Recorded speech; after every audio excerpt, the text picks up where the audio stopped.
Hey, this is Dan Lawson with another Soft Skills for Life lesson, and this one is about quiet quitting.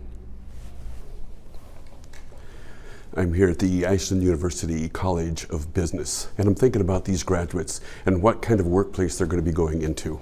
We've all talked about the dramatic impact that the pandemic had on the workplace and our workplace culture.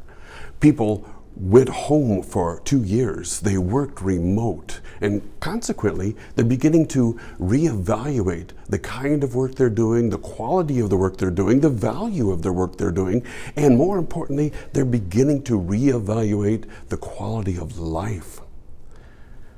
These people began to quit in large numbers, and employers everywhere begin to struggle to find employees. But now we have another iteration of this, a whole new evolution of this, and this is what we're calling quiet quitters. These are people who are still showing up every day, but they're not giving their best. They're just doing the bare minimum that they have to do to get by. They're called quiet quitters. You know, there's an old TV show called Mad Men. And in that TV show, a secretary complains to her boss. She says, "You never say thank you." And he says, "Well, that's what the paycheck is for." Did you know about 38% of employers today assume that the reward is the paycheck?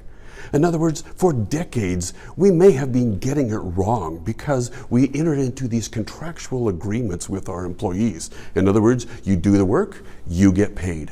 But what that leads to is you don't reward what you expect. You don't reward something that you're expecting them to do. If they did the job, they got paid. Isn't that good enough? But that doesn't cut it with the workers nowadays because they need to feel valued.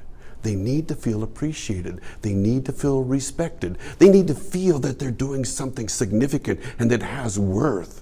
And so the best thing we can do as employers nowadays is to help them see those psychological needs in addition to the material needs. Now, don't get me wrong. People need to be paid, and they need to be paid well for the job they're doing. However, today, it's more important that we also appreciate them, that we value them, and that we show them that they're respected. There's an old South African word, it's called Ubuntu, and that simply means I see you, I value you, and I respect you. This is Dan Lawson with Soft Skills for Life lesson. If you like this, I'd like to know, could you send me an email at softskillsforlifelessons@gmail.com. That's softskillsforlifelessons@gmail.com.